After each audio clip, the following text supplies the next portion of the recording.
আমার বাবার নাম আনিসুল আলী মিয়া। আমারই মতো আমার বাবাও একজন ট্রাক ড্রাইভার ছিলেন, যিনি একজন বুড়ি চাচির হোটেলে বেশ কিছুদিন খাবার খেয়েছিলেন।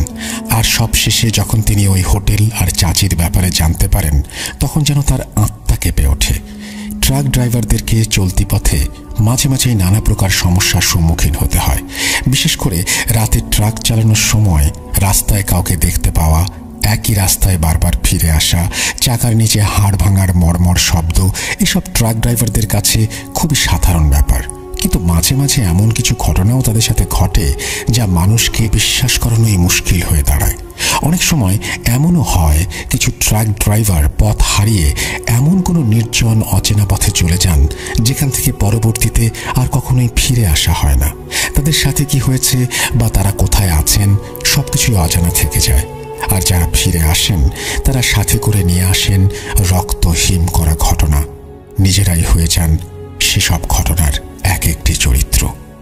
ঘটনাটি 1985 সালের দিকে ঘটা। আমার বাবার বয়স তখন 30 থেকে 31 বছরের মতো হবে। আমার দাদা মারা যান আমার জন্মের অনেক আগেই। আমার দাদার একজনই ছেলে ছিল, আর তিনি হলেন আমার বাবা। তিনি মারা যাবার কিছুদিন আগে আমার বাবার নামে তার সারা জীবনের সঞ্চিত কিছু জমি তিনি লিখে দিয়েছিলেন। আমার বাবা তখন মানুষের ট্রাক ভাড়া করে চালাতেন। দাদার মৃত্যুর পর বাবা সিদ্ধান্ত নেন জমি বিক্রি করে নিজেই একটি ট্রাক কিনে চালাবেন। বাবা সেই অনুযায়ী খুব জলদি একটি সুন্দর লাল রঙের বেডফোর্ড ট্রাক কিনে নিয়ে আসেন। সেই ট্রাক নিয়েই বাবা দূর দূরান্তে ভ্রমণে চলে যেতেন। কাজ বেশি থাকলে বা দূরত্ব বেশি হলে মাঝে মাঝে তিনি বাড়ি ফিরতে পারতেন না। আমি তখন বেশ ছোট ছিলাম, হয়তো 6-7 বছরের মতো হবে। মাঝে মাঝে বাবা কয়েকদিন পর্যন্ত বাড়িও আসেননি, এমনও দেখেছি। 1985 সালের দিকে আমাদের দেশের কোনো এক অঞ্চলে পাহাড় কেটে রাস্তা বানানোর কাজ শুরু হয়েছিল।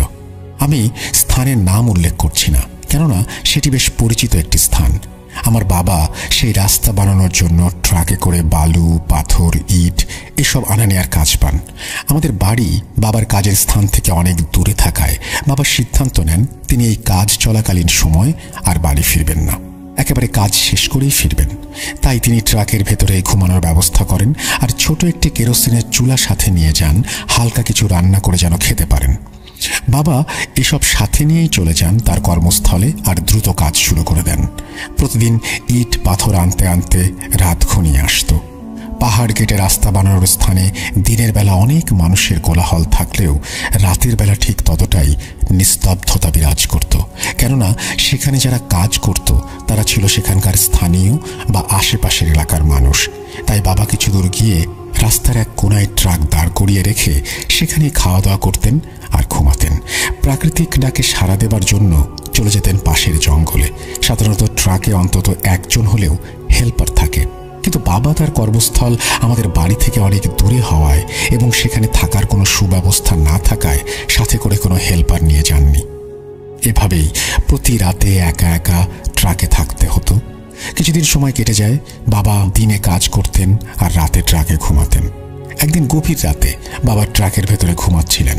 হঠাৎ বাইরে থেকে কেউ ট্রাকের দরজায় ঠক ঠক করে কড়া নাড়ে। বাবা ঘুম থেকে উঠে ট্রাকের দরজার ওপরের ফাঁকা জায়গা দিয়ে দেখেন বাইরে একজন লোক দাঁড়ানো। টর্চের আলোয় মনে হচ্ছিল তার বয়স 40 বছরের বেশি হবে না। তার পরনের কাপড় ছিল বেশ ময়লা, আর গাল ভর্তি কাঁচা পাকা দাড়ি। মাথার চুল ছিল উস্কো খুস্কো। দেখে মনে হচ্ছিল তার শরীর হয়তো অনেক দিন পানির স্পর্শ পায়নি। টর্চের আলোয় চোখ ছোট ছোট করে চোখের সামনে হাত দিয়ে সে বাবাকে বলে, ধুর মিয়া, অন্ধ বানায় দিবা নাকি? এ অন্ধকারে এইভাবে আমার চেহারায় আলো ধরে রাখার কি আছে? একটু সামনে মারতে পারো না লাইট? তার কথা শুনে বাবা টর্চের আলো তার মুখ থেকে সরিয়ে তার পরিচয় জিজ্ঞেস করেন আর দরজা ধাক্কানোর কারণ জানতে চান। বাবার কথা শুনে সেই অপরিচিত লোক বলে, মিয়া ভাই, অনেক দূর থেকে আসছি পায়ে হেঁটে, একটু খাবার দিবা? গলাটা শুকায় কাঠ হয়ে গেছে, পেটের ভেতরটাও বেশ জ্বালা করতেছে। দেখো না মিয়া, একটু পানি দেওয়া যায় কিনা? বাবা তার কথা শুনে ট্রাকের ভেতরে থাকা পানির পাত্র বের করে নিয়ে আসেন এবং তার হাতে দেন। লোকটি এক নিমিষেই চুকচুক করে পাত্রের পানি শেষ করে ফেলেন। পানি খাওয়া শেষ হলে বলেন, হাহ, বাঁচাইলা মিয়া ভাই। আসলে হয়েছে কি মিয়া ভাই, কিছু দূর সামনে এক চাষির হোটেল আছে। চাষির রান্নার জবাব নাই। অনেক মশলাদার মাংসের তরকারি রান্না করে চাষি। একটু বেশি খাইছি তো, তাই হয়তো পেটে জ্বালা ধরছিল। এত মজা ছিল তরকারি যে হিসাব ছাড়াই খায়া ফেলাইছি। তোমারে বিরক্ত করলাম মিয়া ভাই, কিছু মনে করো না। এই কথা বলে লোকটি সামনের দিকে হাঁটা দেয়। বাবা তাকে থামিয়ে সেই হোটেলের ঠিকানা জানতে চান। লোকটি বলেন, সামনে কিছু দূর এগিয়ে গেলেই একটা সরু রাস্তা পাওয়া যাবে। সেই রাস্তার ধারে একটা বড় তেঁতুল গাছের নিচে একটা ভাঙাচোরা ঝুপড়ি আছে, সেটি চাচির হোটেল। বাইরে থেকে দেখে তেমন একটা বোঝা যাবে না এটা হোটেল। বাবা লোকটিকে ধন্যবাদ জানিয়ে সেই হোটেল খুঁজে বের করার সিদ্ধান্ত নেন। পরদিন সকালে বাবা ঘুম থেকে উঠে পাশের একটি নদীতে গোসল শেষ করে কাজে বের হয়ে পড়েন। কাজ করতে করতে বাবা স্থানীয় লোকজনদের কাছে সেই হোটেলের ব্যাপারে জিজ্ঞাসা করেন, কিন্তু তারা কেউই হোটেলের ঠিকানা দিতে পারেনি। তখন বাবার মনে পড়ে গতকাল রাতে একটি লোক তাকে বলেছিল বাইরে থেকে দেখে সেই ঝুপড়িকে হোটেল বলে মনে হয় না, তাই হয়তো অনেকেই সেই হোটেল চেনে না। বাবা মনে মনে ভাবেন, যাই হোক, রাতে তিনি নিজে গিয়েই সেই হোটেল খুঁজে বের করবেন। সন্ধ্যায় কাজ শেষ করে সবাই যার যার মতো নিজেদের বাড়ি চলে যায়। বাবাও তার ট্রাকে ফিরে এসে হাত মুখ ধুয়ে আরাম করে নেন কিছুটা সময়। দিনে তেমন কিছু না খাওয়ার জন্য বাবার পেটে প্রচণ্ড ক্ষুধা অনুভব করতে থাকেন তিনি। রাত কিছুটা গভীর হলে বাবা পায়ে হেঁটে হেঁটে হোটেলের খোঁজে বের হন। যে সড়ক ধরে হোটেলে যেতে হবে সেই সড়ক কাঁচা থাকায় বাবা সেখানে ট্রাক নিয়ে যেতে পারেননি। রাস্তার দুই ধারে ছিল ঘন জঙ্গল। আশেপাশে তেমন কোনো হিংস্র পশু পাখির অস্তিত্ব টের পাননি বাবা। বাবা বেশ কিছুদিন ধরেই যেহেতু সেখানে ছিলেন, তিনি কখনো হিংস্র পশুর আওয়াজ শুনতে পাননি, তাই তিনি নির্ভয়েই হোটেলের দিকে এগিয়ে গিয়েছিলেন।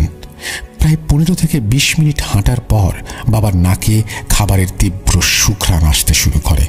বাবা বুঝতে পারেন তিনি হয়তো হোটেলের খুব কাছে চলে এসেছেন। বাবা তার হাঁটার গতি বাড়িয়ে দেন। আর কিছু দূর যেতে না যেতেই তিনি একটি ঝুপড়ির সামনে এসে দাঁড়ান, যার বাইরে টিমটিমে আলোয় একটা হেরিকেন জ্বলছে। বাবা বুঝতে পারেন তিনি চাচির হোটেলে পৌঁছে গেছেন। হোটেলের বাইরে বাবা কাউকে দেখতে পাননি বিধায় হোটেলের দরজায় কড়া নাড়েন। দরজায় কড়া নাড়ার ঠক ঠক আওয়াজ শুনে এক বৃদ্ধ মহিলা ভেতর থেকে কাঁপা কাঁপা গলায় বলে, কে কে বাইরে? কি চাই? দরজা খোলাই আছে, ভেতরে এসো। ভেতরে গিয়ে বাবা দেখেন একজন বৃদ্ধ মহিলা, মুখে হাসি, এবং তারপরের ঘটনা আমরা প্রথম দিকে বলেই এসেছি। এবং বাবা খাওয়া শেষ করে হোটেল থেকে বের হয়ে এসে ট্রাকের দিকে যেতে থাকেন। গতকাল রাতে সেই লোকের কথা শুনে বাবা ভেবেছিলেন আজ হোটেলে তিনি পেট ভরে মাংস ভাত খাবেন, কেননা অনেকদিন যাবৎ মাংস ভাত খাওয়া হয়নি।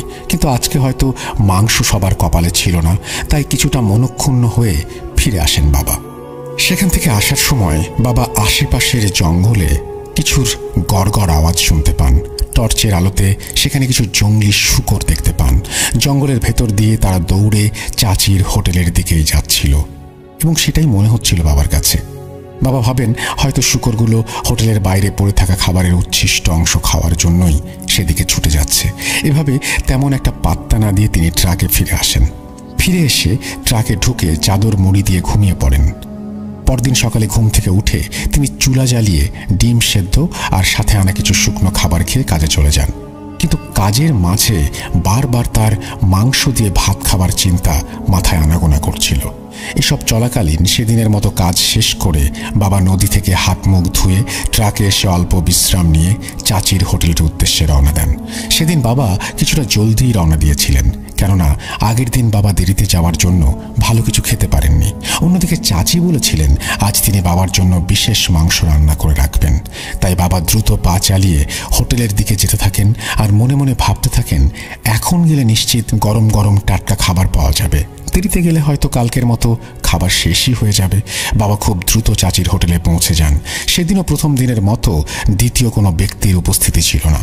বাবা মনে মনে খুশি হলেন এই ভেবে যে গরম গরম খাবার তিনি প্রথম খেতে পারবেন আর মন চাইলে একটু বেশি খেতে পারবেন। বাবা ঝুপড়ির কাছে গিয়ে উঁচু আওয়াজে বলেন, চাচি, ও চাচি, আজ কি রান্না করেছেন? বাবার আওয়াজ শুনে চাচি একগাল হাসি দিয়ে বের হয়ে আসেন। তিনি একটা অ্যাপ্রন পরা ছিলেন আর হাতে ছিল রক্ত। বাবাকে দেখে তিনি পাশে রাখা ড্রামের পানিতে হাত ধুয়ে কাঁপা কাঁপা গলায় বলতে লাগলেন, এই তো বাবা, তোমার জন্য বিশেষ মাংস রান্না করেছি আজ। আমি কালকের জন্য মাংস কেটে মশলা মাখানোর কাজ করছিলাম। এসো বাবা, ভেতরে এসো, আমি এখন এখনই তোমাকে খেতে দিচ্ছি। আজ কিন্তু পেট ভরে খাবে, কেমন? যত খুশি খাবে। বসো বাবা, বসো, আমি আসছি। বৃদ্ধা বাবার সামনে এক গ্লাস পানি রেখে হাত মুখ ধুয়ে রান্নাঘরের ভেতরে চলে যান। বাবা একটা হ্যারিকেন নিয়ে তার বসার টেবিলে রেখে খাবারের জন্য অপেক্ষা করতে থাকেন। কিছুক্ষণ পর বৃদ্ধা চাচি বড় একটি থালা নিয়ে বাবার সামনে এসে হাজির হন। বাবার সামনে খাবারের থালা রাখেন আর বলেন, খাও বাবা। এ কথা বলে তিনি আবার রান্নাঘরে চলে যান। বাবা লক্ষ্য করেন তার সামনে রাখা খাবারের থালায় পোলাও রান্না করে রাখা। পোলাওয়ের সাথে খাসির মাংসের ঘন ঝোল, আর সাথে ছিল কালা ভুনার মতো লালচে মশলাদার শুকনো মাংস আর সালাদ। খাবার দেখে বাবা মনে মনে প্রচণ্ড খুশি হন আর আল্লাহর কাছে শুকরিয়া আদায় করতে শুরু করেন। সবার শুরুতে বাবা কালা ভুনার মতো শুকনো মশলাদার মাংসের একটি বড় টুকরা মুখে দেন। সাথে সাথে যেন বাবা অসাধারণ এক স্বাদ অনুভব করেন। এই স্বাদ আগে তিনি কখনো অনুভব করেননি। সেই মাংসের স্বাদ এতটাই সুস্বাদু ছিল যা ভাষায় প্রকাশ করার মতো না। এরপর বাবা খাসির তরকারি দিয়ে পোলাও খান অনেকটা। এর স্বাদও ছিল এক কথায় অসাধারণ, যা আগে কখনো কোথাও খাননি। বুড়ি চাচির রান্না করা খাবার এতটাই পছন্দ হয়েছিল যে বাবা হিসাব ছাড়াই খেতে থাকেন। কিছুক্ষণ পর সেই বৃদ্ধ চাচি হাতে পানির পাত্র নিয়ে এসে বাবার উদ্দেশ্যে বলেন, মাংস ঠিকঠাক রান্না হয়েছিল বাবা? উত্তরে বাবা বলেন, শুধু কি ঠিক, অনেক বেশি ঠিক হয়েছে চাচি। এত স্বাদের খাবার আমি এর আগে কখনো খাইনি। আচ্ছা চাচি, ওই শুকনো মাংসের তরকারিটা কি গরুর মাংসের? বাবার কথা শুনে একগাল হাসি দিয়ে চাচি বলেন, আরে না বাবা, এটাও খাসিরই মাংস। আমি একটু অন্যভাবে রান্না করি জন্য এই স্বাদটা অন্যরকম হয়। এই ছোট হোটেলের জন্য গরুর মাংসই বা পাবো কোত্থেকে বলো বাবা? চাচির কথা শুনে বাবা খাওয়ায় মন দেন আর চাচি পুনরায় রান্নাঘরে চলে যান। কিছুক্ষণ পর চাচি ভেতর থেকে আওয়াজ দিয়ে বাবাকে জিজ্ঞাসা করেন বাবার আর কিছু লাগবে কিনা। এখনো অনেক মাংস আছে, কিন্তু বাবা এত বেশি খেয়েছিলেন যে তার পক্ষে আর খাওয়া সম্ভব ছিল না। বাবা চাচির উদ্দেশ্যে বলেন তিনি গলা পর্যন্ত খাবার খেয়ে ফেলেছেন, কেননা খাবার অতিরিক্ত রকম মজাদার। ভেতর থেকে বৃদ্ধা চাচি হাসতে হাসতে একটি পাত্র নিয়ে বের হয়ে আসেন আর বাবার হাতে সেই পাত্র দিয়ে বলেন সেই পাত্রে শুকনো মশলাদার মাংস আছে। এই মাংস 2 দিন পর্যন্ত নষ্ট হবে না, বাবা যেন সকালে খেয়ে নেন। বাবা মনে মনে খুশি হন, কেননা তিনি নিজেই সকালের জন্য মাংস নেয়ার কথা ভাবছিলেন। বাবা মাংসের পাত্র হাতে নিয়ে চাচিকে খাবারের দাম দিতে চাইলে তিনি বলেন, বাবা তোমার যত ইচ্ছা, যা ইচ্ছা তুমি তাই দিও, সমস্যা নাই। তুমি তো আরো বেশ কিছুদিন আছো, আর খাবারের জন্য তো আমার এখানে আসবেই। পরে অন্য এক সময় একসাথেই তোমার যতটুকু ইচ্ছা টাকা দিও, ঠিক আছে? বাবা চাচির কথা শুনে বলেন তিনি আরো 10 দিনের মতো সেখানে থাকবেন, আর যেদিন চলে যাবেন সেদিন একসাথে খাবারের সব টাকা পরিশোধ করে দিয়ে যাবেন। বৃদ্ধ মহিলা মুচকি হেসে বাবাকে বলেন, অনেক রাত হয়েছে। এই বলে মহিলা হোটেলের ভেতরে চলে যান আর দরজা বন্ধ করে দেন। বাবা ট্রাকের দিকে এগোচ্ছিলেন। প্রায় 20 মিনিটের মতো পথ বাকি। বাবা যখন সেই রাস্তা দিয়ে হাঁটছিলেন তখন তিনি গতকালের মতো আজও জংলি শূকরের দৌড়ানোর আওয়াজ শুনতে পান। আজও তারা খুব দ্রুত চাচির হোটেলের দিকেই দৌড়াচ্ছিল। কিছু সময় পর বাবা ট্রাকে পৌঁছে যান আর হাত মুখ ধুয়ে ট্রাকের ভেতরে এসে শুয়ে ঘুমিয়ে পড়েন। গভীর রাতে বাবা তার ট্রাকের আশেপাশে কোনো কিছুর উপস্থিতি টের পান। কোনো পশুর গড়গড় আওয়াজ স্পষ্ট শুনতে পান। বিছানা থেকে উঠে তিনি বাইরে দেখার চেষ্টা করেন। বাইরে ঘুটঘুটে অন্ধকার ছাড়া কিছুই চোখে দেখা যাচ্ছিল না। তাই তিনি টর্চ জ্বালিয়ে ট্রাকের বাইরে দেখার চেষ্টা করেন। তবুও তেমন কিছু বাবার নজরে আসছিল না। মনে হচ্ছিল কিছু একটা দ্রুত এদিক থেকে ওদিক দৌড়ে চলে যাচ্ছে। তাই বাবা চাবি লাগিয়ে ট্রাকের হেডলাইট জ্বালিয়ে দেন। হেডলাইটের আলোয় তিনি যা দেখেন তা দেখে তার শরীরের সব লোম দাঁড়িয়ে যায়। তিনি দেখেন ট্রাকের বাইরে অনেকগুলো জংলি শূকর ট্রাককে ঘিরে দাঁড়িয়ে আছে আর গড়গড় করে আওয়াজ করছে। তাদের আকৃতি ছিল বেশ বড় আর মোটা এবং তারা ছিল শক্তিশালী। বাবা বুঝতে পারছিলেন না তারা কেন বাবার ট্রাকের চারপাশে ঘেরাও করে দাঁড়িয়ে আছে। তারা ট্রাকের কাছে এসে বাতাস থেকে যেন কোনো কিছুর ঘ্রাণ নেয়ার চেষ্টা করে। তাই বাবার চোখ ট্রাকের এক কোনায় রাখা মাংসের পাত্রের দিকে যায়। বাবা বুঝতে পারেন এরা সেই পাত্রের মাংসের ঘ্রাণ পেয়ে এখানে এসেছে। বাবা ভয় পাচ্ছিলেন এই ভেবে যে মাংসের লোভে তারা ট্রাকের কোনো ক্ষতি করলে তখন বাবার অনেক বড় বিপদ হবে। তাই তিনি ট্রাকের জানালা সামান্য খুলে মাংসের সেই পাত্রের ঢাকনা সামান্য ঢিলা করে বাইরে ছুঁড়ে ফেলেন। সাথে সাথেই সবগুলো শূকর সেই পাত্রের দিকে ছুটে আসে। সামান্য মাংসের জন্য সেই পাত্রের ওপর পাগলের মতো ঝাঁপিয়ে পড়ে। অনেকটা সময় তাদের লক্ষ্য করতে থাকেন বাবা। খাওয়া শেষ হলে এক এক করে সবগুলো শূকর সেখান থেকে এক এক দিকে চলে যায়। বাবা স্বস্তির নিঃশ্বাস নেন আর গায়ে চাদর মুড়ি দিয়ে শুয়ে পড়েন। কিন্তু ঘুম আসছিল না বাবার। বাবা ভাবছিলেন, যদি তার ঘুম না ভাঙত, যদি তিনি টের না পেতেন, যদি তিনি মাংসের পাত্র বাইরে ছুঁড়ে না ফেলতেন, তাহলে কি হতো? হয়তো জঙ্গলি শূকর তার ওপর হামলা করে বসত আর তাকে আহার হিসেবে গ্রহণ করত। এসব ভাবতে ভাবতে কখন তিনি ঘুমিয়ে যান তা তিনি নিজেও টের পাননি। পরের দিনও একইভাবে কাজ করতে করতেই কেটে যায়। সারাদিনের কাজ শেষে হাত মুখ ধুয়ে কিছুটা সময় বিশ্রাম নিয়ে বাবা চলে যান বৃদ্ধা চাচির হোটেলে। সেদিনও সেখানে বাবা ছাড়া দ্বিতীয় কোনো ব্যক্তি ছিল না। বাবা এসব নিয়ে তেমন একটা মাথা ঘামান না। কে আসবে না আসবে, কখন আসবে না আসবে, এটা কারো হাতে নেই। এসব ভাবতে ভাবতে বাবা বাইরে থেকে চাচিকে আওয়াজ দেন। চাচি গতকালের মতোই থালা ভর্তি করে আগের মতোই সেসব খাবার নিয়ে হাজির হন। বাবা আজও পেট পুরে খান। খাওয়া শেষ হলে বাবা চাচিকে বলেন, চাচি, আমি যেদিনই আসি অন্য কাউকে এখানে আসতে দেখি না। এর কারণ কি? এত সুস্বাদু খাবার তবু কেউ নাই কেন? বাবার প্রশ্ন শুনে চাচি বলেন, আরে আসবে না কেন বাবা, কত মানুষ রোজ আসে খাবার খাওয়ার জন্য।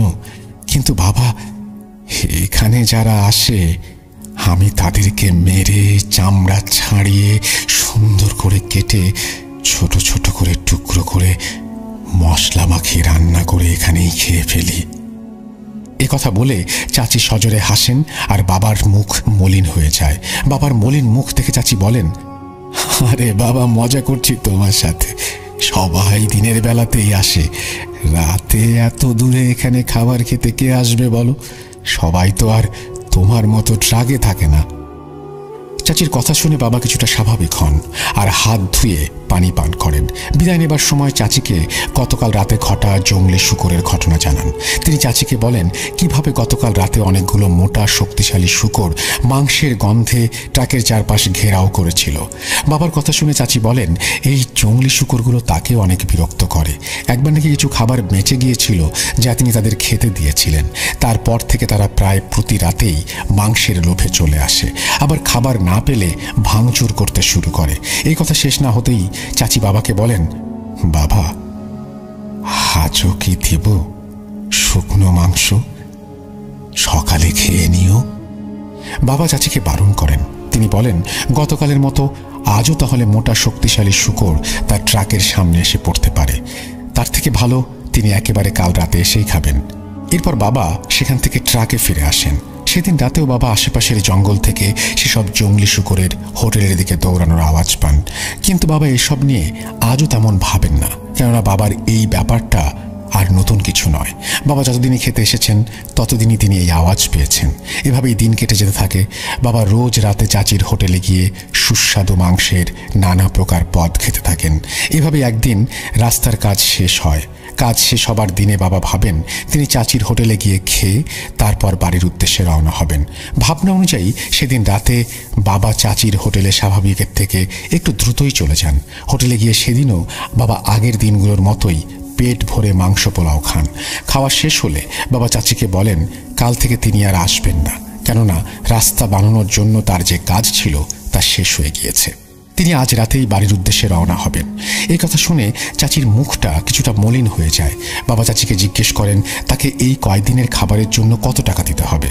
তিনি বলেন, ঠিক আছে বাবা, বাড়ি চলে যাবে যখন, তখন আর কি বলবো। তোমার সামর্থ্য অনুযায়ী যা সম্ভব তাই না হয় দাও। আজ নির্দিষ্ট কোনো চাওয়া নেই বাবা, তুমি যা দেবে আমি তাই খুশি মনে গ্রহণ করব। বাবা চাচির হাতে বেশ কিছু টাকা গুঁজে দেন। বাবা চাচিকে কিছু টাকা বাড়িয়েই দিয়েছিলেন, কেননা এই কয়দিন চাচি তার খাবারের বেশ ভালো খেয়াল রেখেছিলেন। টাকা দিয়ে আসার সময় চাচি বাবাকে বলেন, বাবা, দেব নাকি শুকনো মাংস? সকালে খেয়ে নিও। বাবা চাচির কথায় রাজি হয়ে যান, কেননা তিনি চলেই যাচ্ছেন যখন, তখন শূকরের ভয় খুব একটা নেই। চাচির কাছ থেকে শুকনো মাংসের পাত্র নিয়ে বাবা ট্রাকের উদ্দেশ্যে হাঁটা দেন। কিছু দূর যেতে না যেতেই তিনি প্রতিদিনের মতো আজও সেসব জঙ্গলি শূকরের আওয়াজ শুনতে পান। কিন্তু আজ বাবার মনে হচ্ছিল শূকরগুলো চাচির হোটেলে না গিয়ে ধীরে ধীরে যেন বাবার পেছন পেছন আসছে। বাবা কিছুটা ঘাবড়ে যান, আর হঠাৎ তার কানে কোনো এক ব্যক্তির আর্তচিৎকার ভেসে আসে। বাবা পেছন ফিরে টর্চ জ্বালিয়ে দেখেন সরু রাস্তার ধারে এক ব্যক্তিকে জঙ্গলি শূকরগুলো ঘিরে ধরেছে আর টেনে হিঁচড়ে তার শরীর খণ্ড বিখণ্ড করে দিচ্ছে। অসহায় সেই ব্যক্তি মুহূর্তের মধ্যেই দুনিয়া ছেড়ে পরলোক গমন করেন। বাবা তাকে বাঁচানোর কথা ভেবেছিলেন, কিন্তু এতগুলো বিশালদেহী জঙ্গলি শূকরের সামনে বাবা আর কি বা করতে পারতেন? বাবা টর্চের আলোতে পরিষ্কার দেখতে পান সেই ব্যক্তি যিনি বাবাকে চাচির হোটেলের কথা জানিয়েছিলেন। তার কাছেও ছিল বাবার হাতে থাকা মাংসের পাত্রের মতোই শুকনো মাংসের একটি পাত্র। এসব দেখে বাবা ভয়ে মাংসের পাত্র দূরে ছুঁড়ে ফেলে দেন, কেননা তিনি বুঝতে পেরেছিলেন শূকরগুলো এই মাংসের জন্যই তার পিছু নিয়েছিল।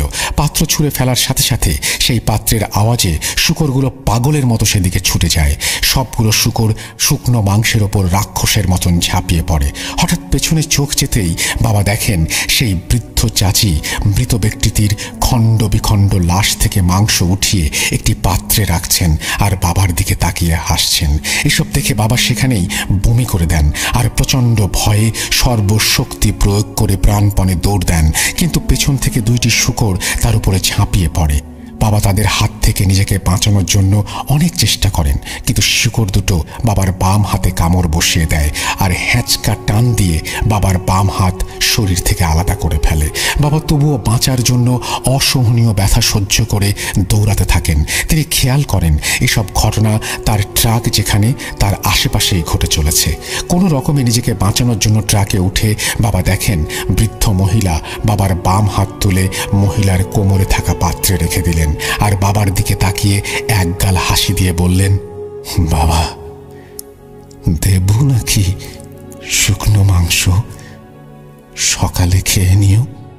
এসব দেখে বাবা নিজেকে আর ধরে রাখতে পারলেন না।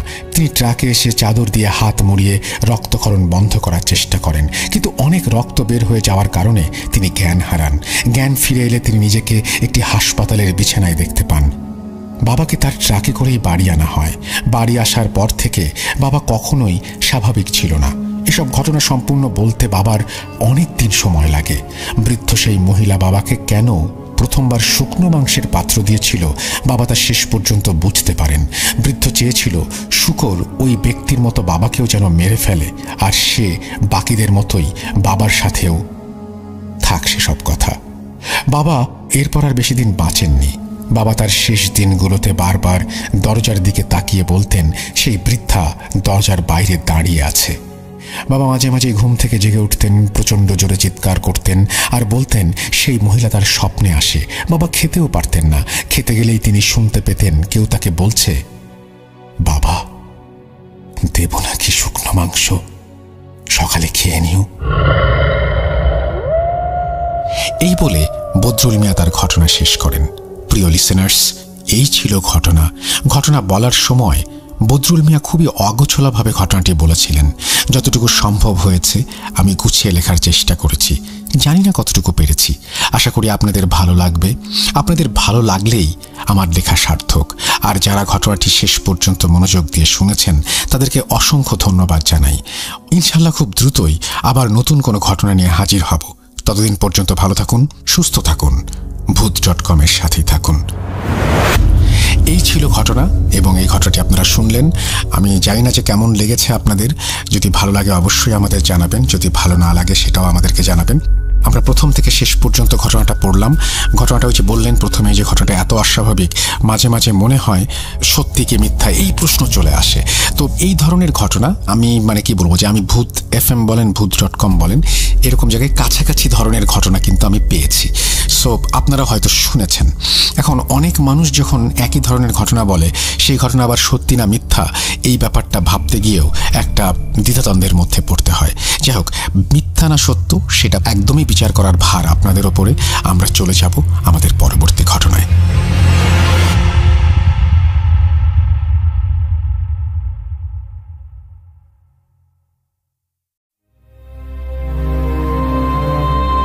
Breathe.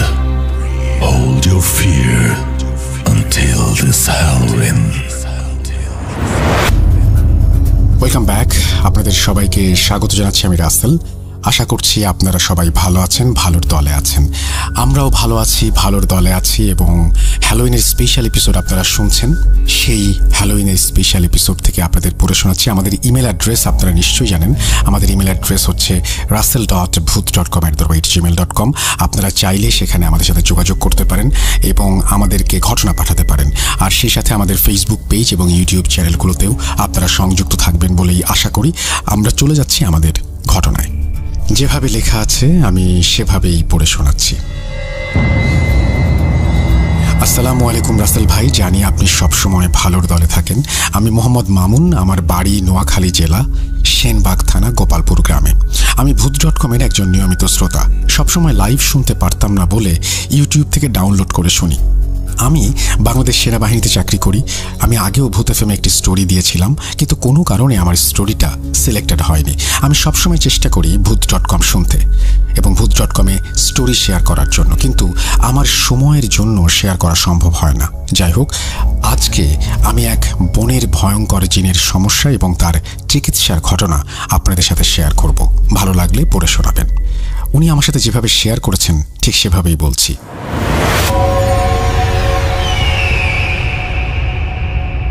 বিশ্বাসে মেলায় বস্তু, তর্কে বহুদূর। আসলেই কথাটির মর্ম আমি বুঝতে পেরেছি আমার দীর্ঘদিনের একটি সমস্যা থেকে মুক্তি পেয়ে। প্রতিটি মানুষের জীবনে কোনো না কোনো ঘটনা থাকে। আমি যখন আমার মায়ের পেটে ছিলাম তখন থেকেই আমার প্রতি কোনো না কোনো সাপের ঘৃণা ছিল। আমি বহুবার স্বপ্নে এমন দেখেছি যে আমি গর্ভে থাকা অবস্থায় মা নাকি ভুল করে একটি সাপ মেরে ফেলেন, কিন্তু মায়ের এমন কিছু মনে নেই। তারপর আমার অবস্থার অবনতি হতে থাকলে মা বুঝতে পারেন তিনি আসলেই হয়তো এমন কোনো কাজ করেছেন। তার অভ্যাস ছিল সাপ মারা। তিনি জানতেন সাপ মারা সুন্নত। এখন তিনি বুঝতে পারেন তিনি সাপ ভেবে যা মেরেছিলেন তা আদতে সাপ ছিল না।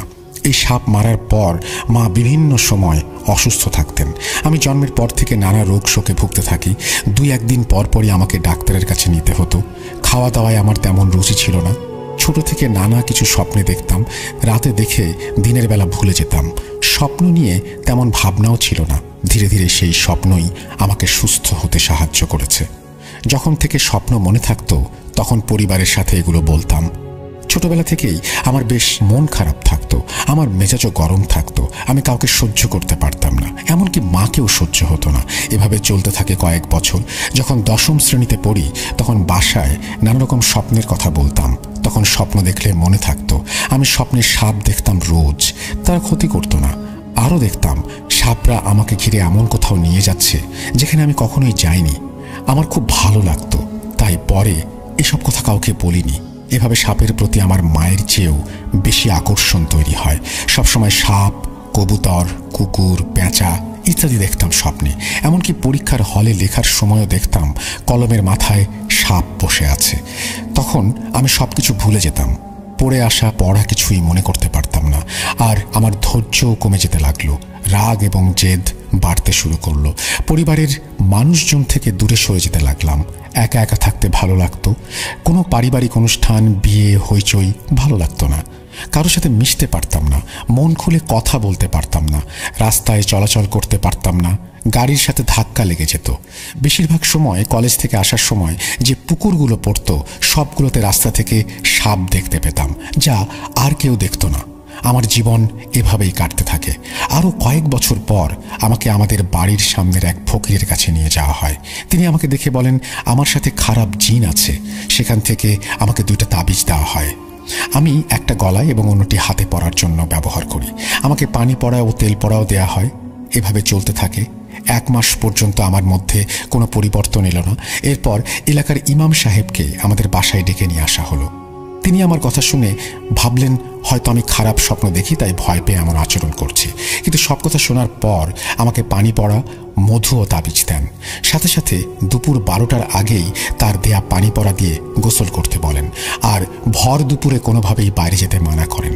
এসব নিয়মকানুন মেনে চলার পর কিছুদিন স্বপ্নে সাপ দেখিনি, তবে আমার শারীরিক দুর্বলতা তখনও কাটেনি। একদিন হঠাৎ করেই আমার শরীর থেকে তাবিজ পড়ে যায়। কোথায় কখন পড়ে যায় কিছুই মনে করতে পারি না। এভাবে সময় কাটতে থাকে। কিন্তু দিন দিন আমার অবস্থা খারাপ হতে থাকে।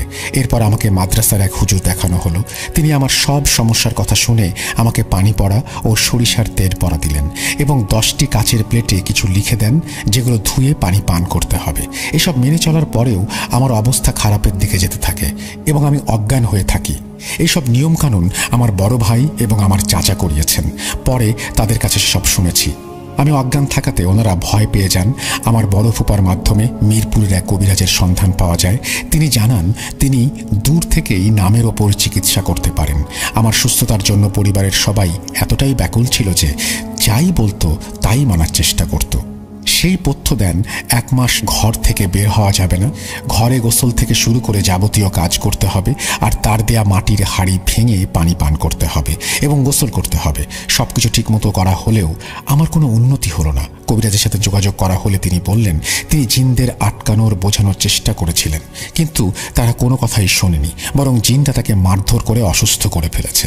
এরপর কবিরাজ মহাশয় সাফ জানিয়ে দিলেন আমার চিকিৎসা তিনি করতে পারবেন না। তিনি অন্য এক কবিরাজের সন্ধান দিলেন। ওই কবিরাজ অগ্রিম টাকা ছাড়া কাজ করবেন না, আর কাজ না হলে নাকি টাকা ফেরত। তার দাবি ছিল নদীর 7 ঘাটের পাল লাগবে, যে নদীতে সবার আগে জোয়ার আসে সেই নদীর পানি লাগবে, আর কিছু রক্ত জবা ও আম পাতা একটি মাটির হাঁড়িতে ডুবিয়ে রাখতে হবে। তিনি দূর থেকে জিন দ্বারা সেই হাঁড়িতে ঝাড়ফুঁক করাবেন। কিন্তু এসব করার পরও আমার কোনো উন্নতি হলো না। এরপর কিছুদিন চিকিৎসা বন্ধ ছিল। হঠাৎ একদিন আমার খালু পুরান ঢাকার এক কবিরাজের সন্ধান পান। তার কাছে যাবার পর তিনি আমাকে দেখে হাসলেন এবং হাত দেখে বললেন আমি নাকি রূপ ধারণ করি। এই সময় আমার জ্ঞান ছিল না। আমি পরে বড়দের কাছে সব শুনেছি। সেখানে এক মহিলার ওপর জিন হাজির করা হয়। তারপর আমার হাত দেখে আমাকে বলেন আমাকে জাদুকরি ধরেছে। সে সময় আমাকে জাদু করে আমার চিকিৎসার যাবতীয় কার্যক্রম নস্যাৎ করে দেয়। তিনি আমাকে কয়েকটি মোমবাতি জ্বালিয়ে একটি আরবি লেখা কাগজ পুড়িয়ে সেই ধোয়া কাপড় দিয়ে চোখে লাগাতে বলেন, আর 7টি নদীর মোহনা থেকে পানি আনতে বলেন আমাকে গোসল করানোর জন্য। এভাবে চলেছে আরও বেশ কিছুদিন। যত দিন যাচ্ছিল আমার পরিবার থেকে ততই বিচ্ছিন্ন হচ্ছিলাম আমি। অবশেষে আমাকে মনোরোগ বিশেষজ্ঞের কাছে নিয়ে যাওয়া হলো। পরীক্ষা নিরীক্ষা শেষে তারা আমাকে কাউন্সেলিং করতে বললেন। এটা বেশ ব্যয়বহুল একটা কাজ। অর্ধেক সময় পর্যন্ত আমাকে ঘুমিয়ে কাটাতে হতো। 2 মাস খাওয়ার পর ওষুধ খাওয়া বন্ধ করি। এরপর মামার মাধ্যমে ফুলবাড়িয়ার এক কবিরাজের সন্ধান পাই। তার চিকিৎসা পদ্ধতি একটু ভিন্ন। তার কথা শুনে মনে হলো আমাকে সুস্থ করা তার পক্ষে কোনো ব্যাপারই না। তিনি কত রাজা উজির মেরেছেন তার গল্প আমাদের শোনাতে লাগলেন। তারপর কবিরাজ আমাকে ভরসা দিলেন যে আমাকে তিনি সুস্থ করে তুলবেন। তিনি বোঝালেন তার ঘরেও মা বোন আছে, তাই আমার ওপর জিন হাজির করবেন না, কারণ জিন হাজির হলে কোনো অনাকাঙ্ক্ষিত ঘটনা ঘটতে পারে। তাই তিনি তার পরিবারের কয়েকজন ছেলে মেয়েকে ডাকলেন এবং তাদের উপরে জিন হাজির করলেন। তিনি তাদের এমনভাবে প্রশ্ন করতে লাগলেন যার উত্তর হ্যাঁ না দিয়ে দেওয়া যায়। এহেন কাজকর্মে আমরা কিছুটা আশ্বস্ত হলাম। তবে আমাদের সাথে যে ভাইয়া গিয়েছিলেন তিনি বললেন আমার উপরে জিন হাজির করাতে। এতে কবিরাজ আমাদের নানা ধরনের ভয়ভীতি দেখাতে লাগলেন, যেমন জিন হাজির হয়ে যদি আমাদের কোনো ক্ষতি করে তাহলে সে দায় তিনি নেবেন না, ইত্যাদি ইত্যাদি। আমরাও ভয় পেয়ে তার কথায় সম্মত হলাম। তারপর আমাকে অনেক কিছু জিজ্ঞেস করতে লাগলেন। এক পর্যায়ে আমার কথা শুনে বললেন আমি নাকি মিথ্যে বলছি, কিন্তু আমি তো জানি আমার সাথে কি কি হতো। এরপর কবিরাজ আমাকে খুব ধমকাতে লাগলেন এবং বারবার আমাকে মিথ্যুক বলছিলেন। এরপর তিনি আমার সাথে থাকা জিনটিকে নাকি আটকে ফেললেন এবং পড়িয়ে সে নাকি সেই জিনকে খেয়ে ফেলেছে। কাজ শেষ হবার পর বললেন আমাদের কাছ থেকে তিনি কোনো পারিশ্রমিক নেবেন না, কিন্তু তার ভক্তদের জন্য টাকা দিতে হবে। আরও বললেন আমার জানের সদকা দিতে হবে তার গুরুকে খুশি করার জন্য। আমাকে সুস্থ করার জন্য আমার মামা তার সব কথা মেনে নিলেন এবং নগদ 10,000 টাকা দিলেন। এছাড়াও আমাকে কয়েক পদের পাতা দেন এবং এগুলো পানিতে গরম করে গোসল করতে বলেন। সাথে সাথে চিনি পড়া দেন খাওয়ার জন্য। মেশিনে ভাঙানো প্রথম সরিষার তেল দেন, হাতে বাঁধার তাবিজও দেন, তালের আঁটি দেন। আরও কিছু নিয়ম মেনে চলতে বলেন। আমাদের ঢাকায় ফিরতে ফিরতে রাত হয়ে যায়। রাতে ভালোই ছিলাম, গোসল করি, খাবারও খাই, কিন্তু পরদিন ঘটে মারাত্মক ঘটনা। আমি নাকি নিজেই আমার গলায় ওড়না পেঁচিয়ে ফাঁসি নিতে চেয়েছি। আমাকে নাকি কেউ ফিরিয়ে রাখতে পারবে না। এক পর্যায়ে আমার নাক মুখ লাল হয়ে যায়, দাঁতে কপাটি লেগে যায়। এভাবে কয়েক ঘন্টা পর্যন্ত চলতে থাকে। তারপর ধীরে ধীরে স্বাভাবিক হই। এসব কিছুই আমার মনে নেই। রুকাইয়া গ্রুপের কার্যক্রম তখন কেবল শুরু হয়েছে। আমাদের দুজন ভাই ওনাকে রুকাইয়া করলেন। প্রথম টানা 6-7 ঘন্টা রুকাইয়া করা হয়েছে। জিন ছাড়তে চায় না। রুকাইয়া করার সময় নানা ধরনের প্রতিক্রিয়া দেখা যেত, যেমন শ্বাসকষ্ট, দাঁতে দাঁত লেগে যাওয়া, ওড়না গলায় পেঁচিয়ে ফাঁস নিতে চেষ্টা করা, গোঙানি ইত্যাদি। দ্বিতীয় দিনে তাকে বলা হলো কালেমা পড়ো। তিনি কালেমা পড়ার চেষ্টা করতেই জিন এসে তাকে অজ্ঞান করে দিলেন। সাথে সাথে এভাবেই রুকাইয়া করা শুরু করলেন। ঘণ্টাখানেক রুকাইয়া করার পর তিনি কিছুটা ধাতস্থ হলেন। এভাবে সপ্তাহখানেক ধরে প্রতিদিন তাকে রুকাইয়া করা হতো। পরের দিন তার সমস্যা অনেক কমে আসে। তিনি নিজেই নিজের রুকাইয়ার আয়াতগুলো পড়তে পারতেন আর গরুর গোস্ত খাওয়া শুরু করলেন। নামাজে নিয়মিত হলেন।